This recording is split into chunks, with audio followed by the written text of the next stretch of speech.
요한복음 7장 14절로 20절까지 우리 함께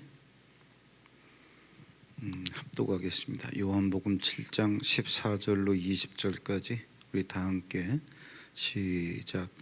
이미 명절의 중간이 되어 예수께서 성전에 올라가사 가르치시니 유대인들이 놀랍게 여겨 이르되 이 사람은 배우지 아니하였거늘 어떻게 그를 아느냐 하니, 예수께서 대답하여 이르시되 내 교훈은 내 것이 아니요 나를 보내신 이의 것이니라. 사람이 하나님의 뜻을 행하려 하면 이 교훈이 하나님께로부터 왔는지 내가 스스로 말함인지 알리라. 스스로 말하는 자는 자기 영광만 구하되 보내신 이의 영광을 구하는 자는 참되니 그 속에 불의가 없느니라. 모세가 너희에게 율법을 주지 아니하였느냐? 너희 중에 율법을 지키는 자가 없도다. 너희가 어찌하여 나를 죽이려느냐? 무리가 대답하되 당신은 귀신이 들렸도다. 누가 당신을 죽이려 하나이까?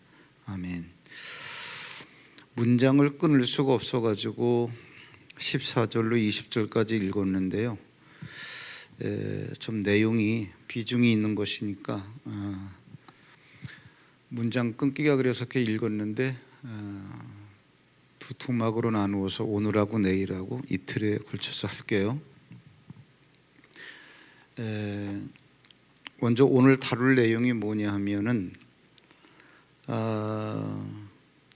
이제 예수님께서 이제 배경이 뭐냐 하면은 어제 말씀드린 대로 초막절을 앞두고 동생들이 당신 보니까 그렇게 유명해지고 싶어 하는 것 같은데 출세를 하려면 예루살렘으로 가라. 더군다나 초막절이 다가왔기 때문에 사람들도 다 절기를 지키러 모일 테고, 예수님께서 내 때는 아직 이르지 아니하였는데 너희 때는 항상 준비가 되었다. 너희들은 올라가라. 뭐 이제 예수님께서 올라가지 않고 있다가 명절 중간 일주일 동안 진행되는 초막절이니까 아마 한 3, 4일쯤 됐을 때 아마 가셨겠죠. 가셨을 때 예루살렘의 사회적 분위기가 어땠는가는 어저께 다 말씀을 드렸어요. 그리고 예수님께서 이제 초막절 중간에 예수님께서 이제 성전에 가서 큰 소리로 가르치시는 거예요. 말씀에 대해서. 그러면은 성경책을 읽은 성경책에 근거해서 말씀을 선포하는 거죠. 사람들이 놀라는 거죠. 이 사람이 배운 적이 없는데 맨날 아버지 밑에서 목수일만 했던 사람인데 어떻게 글씨를 아느냐, 이 얘기예요. 이런 부분을 내용으로 설명드리자면 간단한데 이제 이걸 여러분들이 한번 투명하게 받아들이셔야 되는데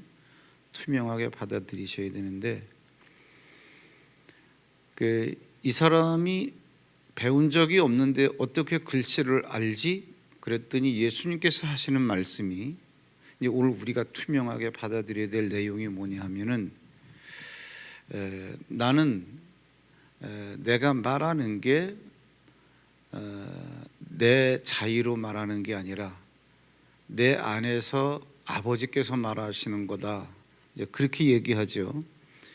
16절에 보시면 예수께서 대답하여 이르시되 내 교훈은 내 것이 아니요 나를 보내신 이의 것이니라. 그러한 얘기예요. 자, 그러면 이제 겉으로 볼 때는 예수인데, 겉으로 볼 때는 사람이고, 겉으로 볼 때는 사람들이 알기로 배운 적이 없는, 학문이 없는 사람이란 말이에요. 근데 어떻게 이렇게 글씨를 알고 가르치는 것이 바리새인들도 놀랄 정도로 탁월한 수준의 그러한 것들을 가르치느냐. 그리고 예수님이 가르칠 때마다 모여있던 사람들이 이러한 교훈을 들은 적이 없다. 이거 굉장히 중요한 얘기예요. 우리와 직결되는 얘기입니다.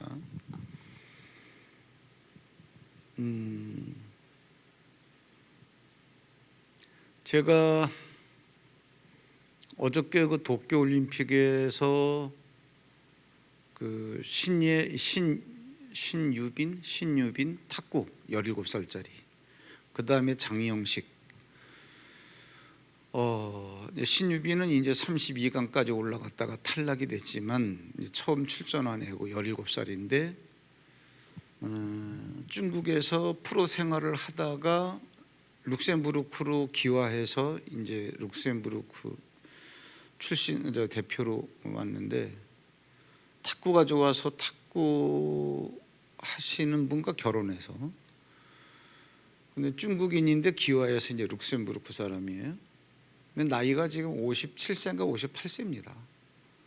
신유빈하고 41살 차이가 나나? 신유빈이가 17살짜리니까 41살 차이가 나는데, 제가 이제 뭐를 말씀드리려고 그러는 거 아니, 탁구를 치는데 이제 탁구에 이제 뭐 그냥 말로만 들었어요. 이질라바라고. 그건 아주 변칙이 굉장히 강한 거예요.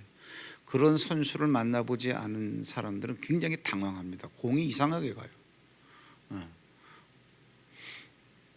컨트롤이 안 되는 거죠. 그래가지고 이제 11점 게임을 하는데 첫 게임에 11대 2로인가 졌어요.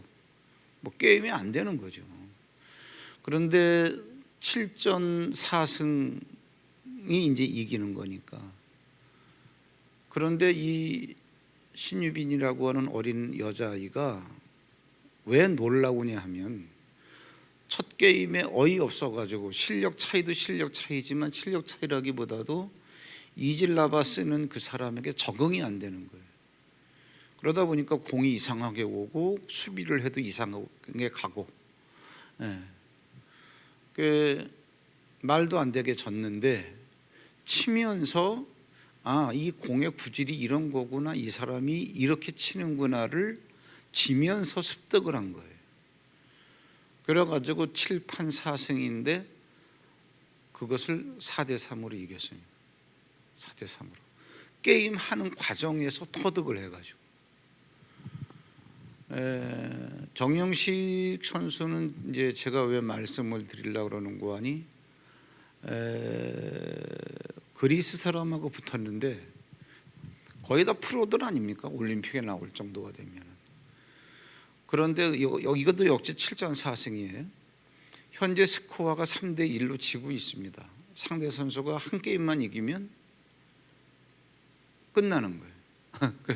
프로게임이 3대 1에서 3대 1로 그 전적이 3대 1인 상황에서 스코어가 어떻게 됐냐? 4대 10으로 상대가 이기고 있어요.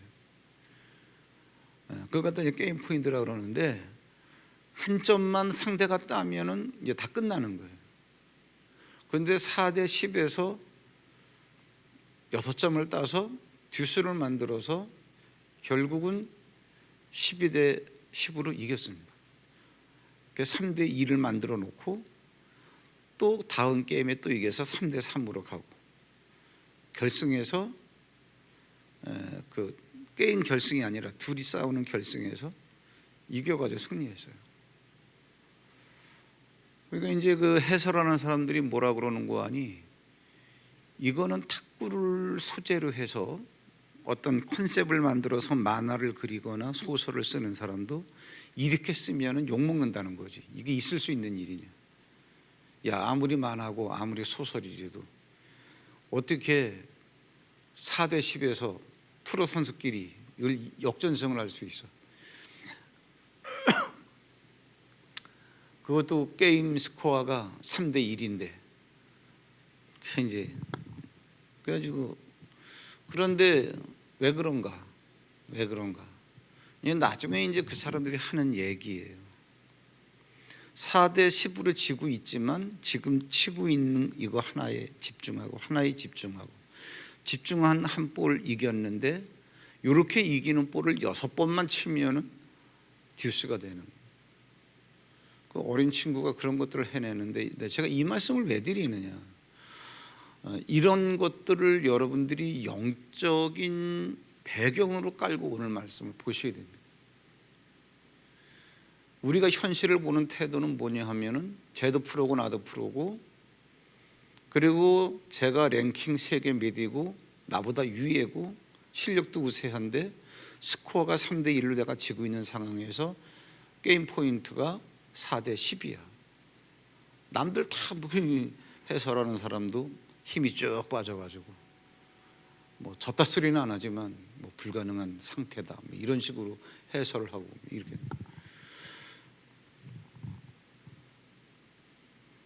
그 이제 이게 다 보이는 게 그러니까 그렇게 생각을 하는 거예요.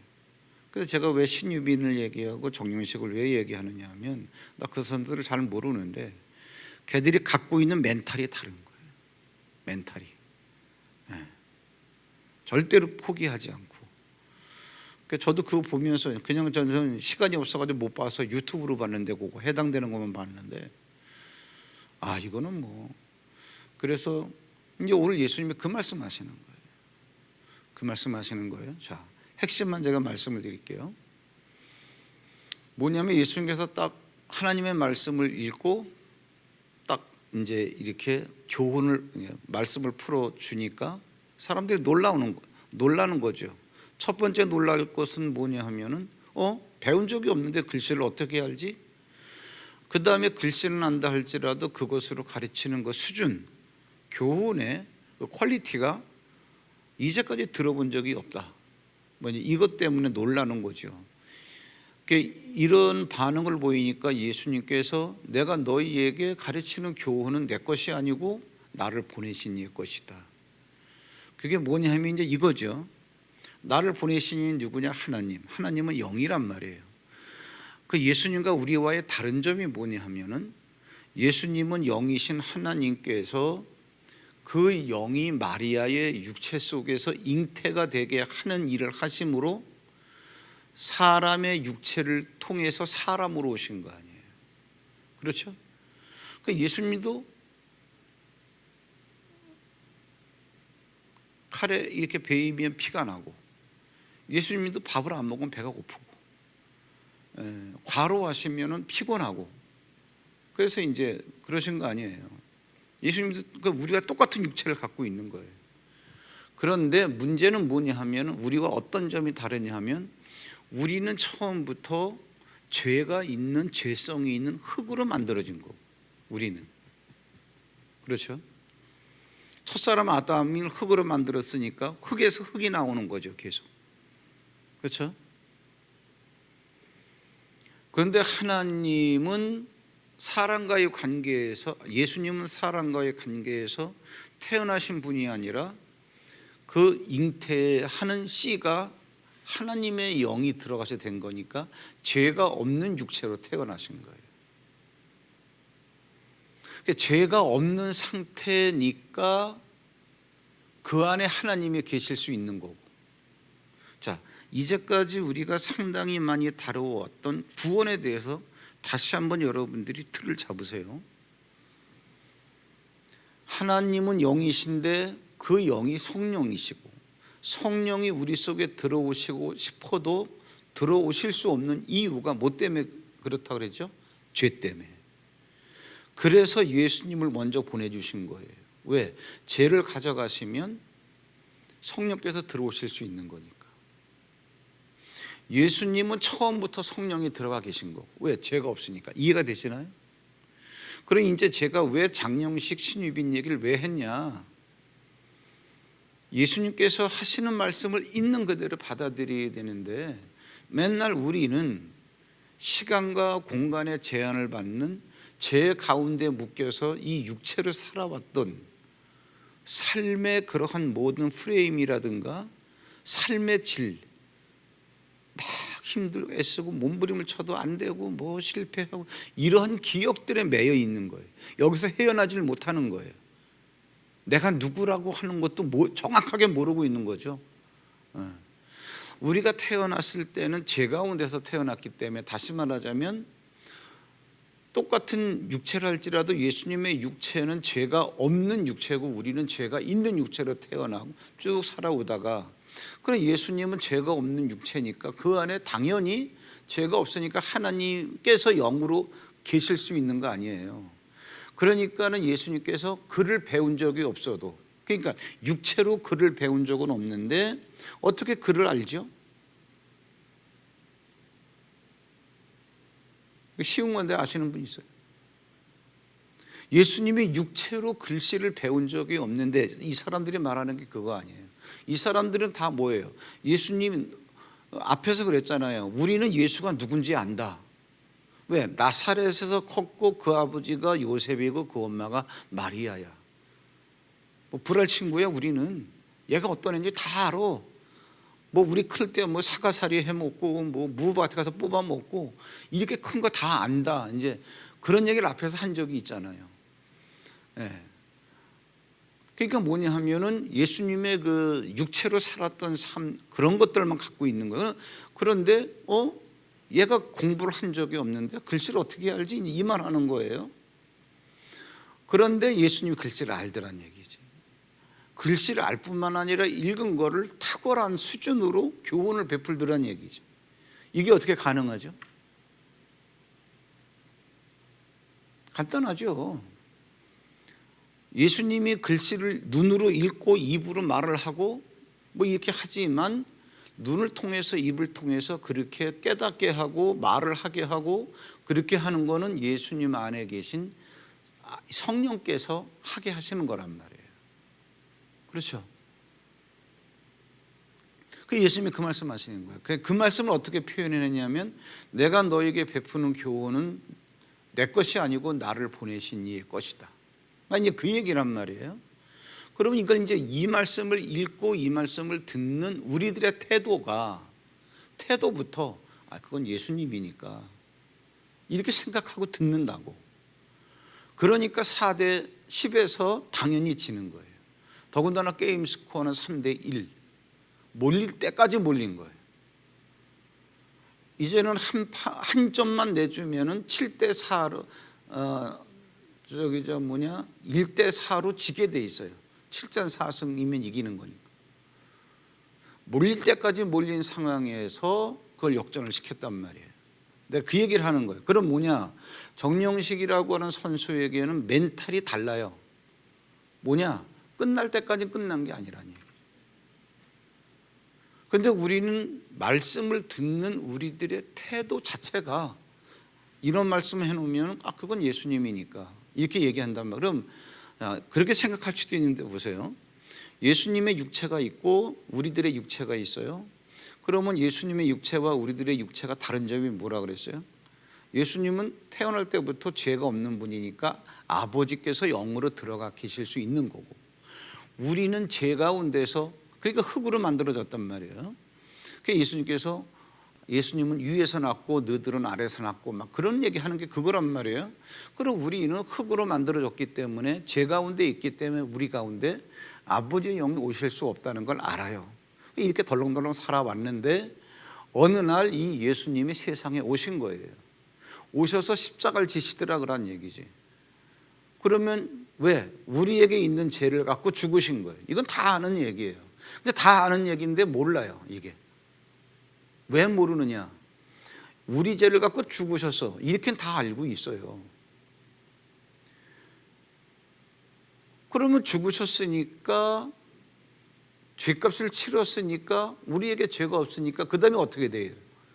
하나님께서 성령으로 들어오실 수 있는 거 아니에요? 그렇죠? 여기까지도 알아요. 근데 제가 왜 모른다 그러느냐? 그러면 우리 안에 예수님을 믿고 구원받아서 성령 들어오셨어. 그럼 성령이 들어오신 상태에서 예수님 육체 안에 성령이 계신 거와 우리 육체 안에 성령이 계신 거와 다른 게 있나요? 다른 건 딱 한 가지 있어요. 우리는 우리 안에 성령이 들어오셨다 할지라도 아직 육체를 벗어버리지 못했기 때문에 인생을 사는 동안에는 우리가 말씀도 깨달아지지 않고 깨달았다 할지라도 어떨 땐 너무나 현실에 집중하다 보니까 이 육의 몸에 매서 나라는 게 뭐 그렇지 뭐 이렇게 생각하면 육의 몸을 따라가는 거예요. 성령은 안에 계심에도 불구하고. 그런데 나라고 하는 존재가 내 안에 우리가 지난 수요일 날 요즘에 여러분 야복강하고 수요일 날 때 하신 요한복음 갖고 한 걸 잘 들어보세요. 거기 보시면 제가 수요일 날 아마 그런 얘기 한 거 우리가 구원받았다. 성령 받았다. 이 얘기에 대해서, 이 사실에 대해서 예수님이 어떻게 말씀하시느냐? 너는 영생하는 자다. 너는 부활한 자다. 너는 변화체다.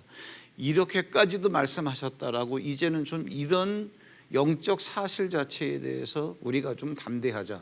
아마 제가 그런 얘기를 한번 드린 적이 있을 거예요.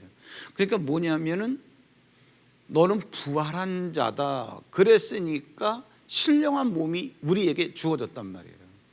눈에 안 보여서 그렇지. 그러니까 눈에 보이는 육체가 있고 이 육체 안에 신령한 몸이 있다니까요. 그래서 우리가 진짜로 죽으면 구원받은 이 상태에서 진짜로 죽으면 그 다음에 또 뭐 이 육체 안에 있던 영과 혼이 뭐 또 그때 어떻게 신령한 몸을 주님이 만들어서 거기다 그게 아니고 이미 있는 거예요. 그러니까 네가 부활한 자란 얘기를 영생한 자란 말을 그래 하시는 거지. 그럼 우리는 어떤 상태에 있냐 하면 정확하게 말씀을 드릴게요. 우리는 예수를 모르고 덜렁덜렁 살아올 때는 육으로만 살아왔어. 근데 예수님을 믿었어. 우리 안에 성령이 들어오셨다는 얘기는 신령한 몸이 형성돼 있다는 거예요. 그럼 이제 우리는 그 중첩기에 살고 있는 거예요. 그래서 내가 이걸 깨닫고 내가 그런 존재구나 이렇게 믿고 살아갈 때는 신령한 몸에 지배를 받아서 살아가는 거예요. 그런데 말씀도 모르지만 또 깨달았다 할지라도 현실적인 장애물에 부딪혀서 또 거기에 눌려버리면 그렇지 뭐 나라는 게, 그러면 또 신령한 몸이 있음에도 불구하고 육의 몸에 지배를 받아. 이게 그걸 중첩기라 그래요. 근데 예수님은 중첩기라는 게 없이 항상 신령한 몸이죠. 그러면 구원받은 우리 안에 성령이 들어온 상태에서 예수님과 우리와 차이가 뭐가 있지라고 제가 말하는데 차이가 없다는 걸 제가 말씀드리려고 하는데, 차이가 없을 조건은 뭐예요? 내가 이렇다라는 걸 알고 나의 존재가 부활한 존재고 영생하는 존재고 변화체고 신령한 몸이 내 안에 있고 이거를 믿는 믿음으로 내가 행동할 때 예수와 같다, 그 얘기예요. 그러니까 예수님도 이것을 놓고 나를 믿는 자는 내가 하는 일을 그도 할 것이요 나보다 더 큰 일도 할 것이라, 나를 믿는 자는. 그런데 우리가 구원받았다 할지라도 현실에 눌려버리면은 그 상황은 예수를 믿는 게 아니죠. 성령은 안에 계시다 할지라도. 그렇죠? 자, 그러면 정리해 드릴게요. 우리가 구원받았다, 죄사함 받았다, 성령 받았다 다 맞아요. 그러면 다 지난주에 설교했던 것처럼 뭐 영생하는 자다, 부활체다, 변화체다 다 맞아요. 그리고 오늘 굉장히 중요한 게 뭐냐 하면은, 그러면 예수와 우리가 나는 신령한 몸 이것이 있어, 이거를 믿는 믿음 갖고 지금 행동한다는 전제하에 예수와 우리가 다른 게 뭐가 있죠? 없어요. 그래서 그 얘기를 그냥 성경은 찾지 마시고요, 저기 골로새서 3장 10절 한번 보여줘 보세요. 그래서 우리 거듭난 자에 대해서 뭐라 그러는 거 아니? 새 사람을 입었으니까 뭐냐? 네가 구원 받았으니까. 새 사람을 입었는데 새 사람이라고 하는 이는이 뭐예요? 새 사람은 자기를 창조하신 이의 형상을 따라. 형상은 뭐예요? 프레임은 모양이고 이 형상은 이미지, 형이상학적인 요소, 이 속에 들어있는 내용물, 보이지 않는 거. 그 나를 창조하신 이가 누구예요? 하나님의 그 보이지 않는 형상을 따라 지식에까지 새롭게 하심을 입은 자. 그 지식에까지 새롭게 하심을 입은 자가 뭐예요? 하나님의 지식까지 너는 도달한 자. 네가 육에 매이지 않는다면 이게 구원받은 자의 특권이에요. 그런데 우리는 다 어떻게 이런 부분에서 엄두를 못 내는 거죠. 그냥 여기에서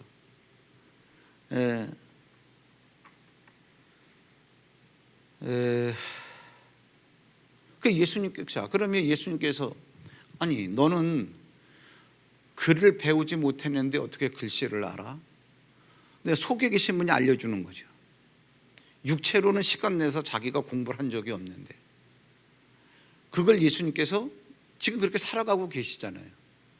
그럼 우리도 거듭 구원받았다라고 하는 실제적 믿음을 갖고, 두려워하지 말고 실제적 믿음을 갖고 이 현장에 서면 내 안에 계신 성령께서 그렇게 우리를 끌어가신다, 그 얘기예요. 그래서 너희를 공회에 넘겨줄 때에, 마태복음 10장에 나오죠.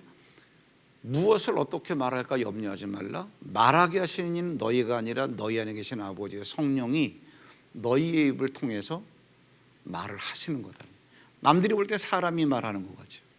그러면 머리에서 나오는 지식도 마찬가지죠.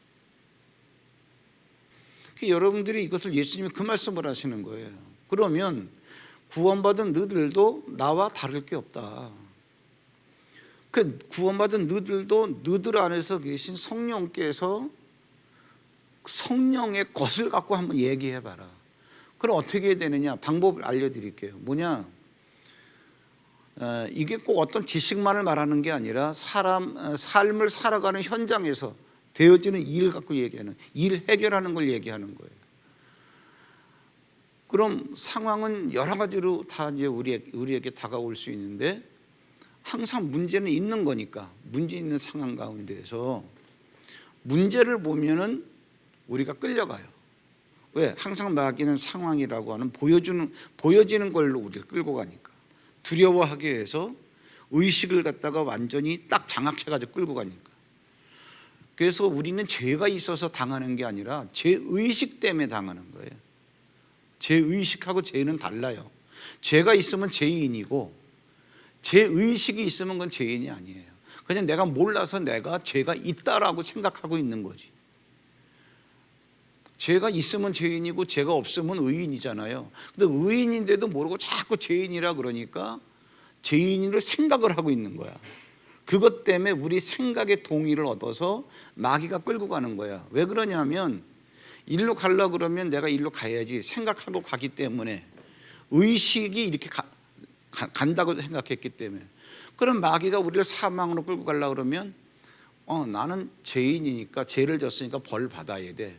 이 생각의 동의를 얻어가지고 우리를 끌고 가는 거예요. 이게 이만큼 중요해요. 그러니까 자꾸 어떤 상황이 벌어지면 상황에서 뭐를 어떻게 말할까 염려하지 말라 그랬잖아요.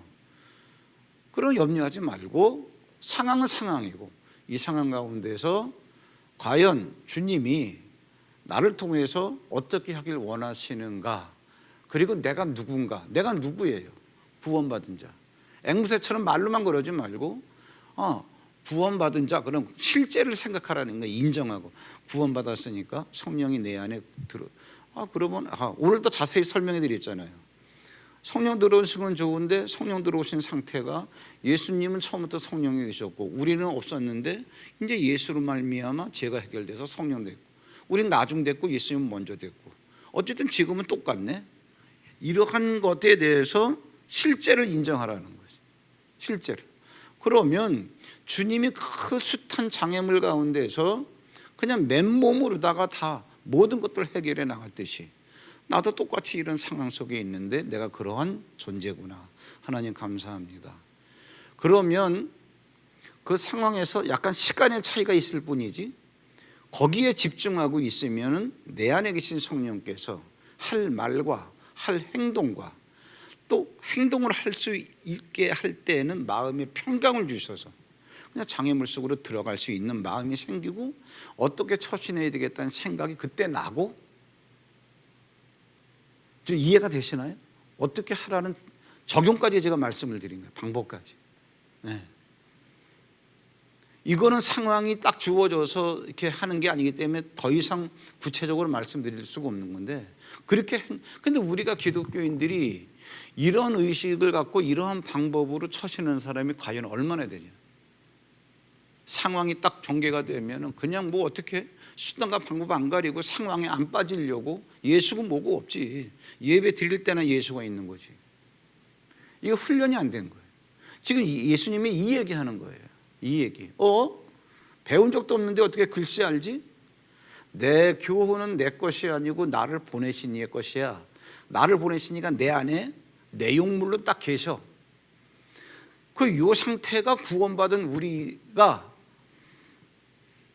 아까 말씀드린 중첩기에서 육을 의뢰하지 않고 이거 할 때 우리가 그렇다라고 한다면 그런 영적인 상태에서는 예수와 똑같다는 얘기예요. 이 얘기하는. 간단한 건데 설명만 길어졌네. 오늘 반토막하고 내일 나머지는 또 내일 할게요. 기도하겠습니다. 하나님 아버지, 아직도 포교음은 가시지 않았습니다. 그러나 조속으로 약간 서늘한 바람이 불어오는 걸 느끼면서 우리는 시원해졌다라고 하는 것 때문에 시원한 게 아니라 아무리 힘들고 어려운 일이 있어도 때가 되면 또 이 마지막 때가 올 것이고 우리가 이런 것들을 알 터인데 지금 덥다라고 하는 것 때문에 지금 매이고 꼬인 이러한 문제 때문에 답답해할 게 아니라 정말 우리 안에서 일하시는 하나님이 우리 안에 있음을 실제로 깨닫고 인정하여 어떤 상황에 처하든지 그분의 음성을 들으며 살아갈 수 있는 지혜를 배울 수 있도록 인도해 주시옵소서. 오늘 주 앞에 1000번제를 준비한 손길이 있습니다. 주님께서 귀한 제목에 응답하사 정말 예물을 준비한 손길 그 안에 하나님께서 거룩한 영으로 임재하셔서 일 행하시는 것을 경험하게 하옵소서. 예수님의 이름으로 감사하고 축복기도 하옵나이다. 아멘. 자유롭게 기도하시고 돌아가시기 바랍니다.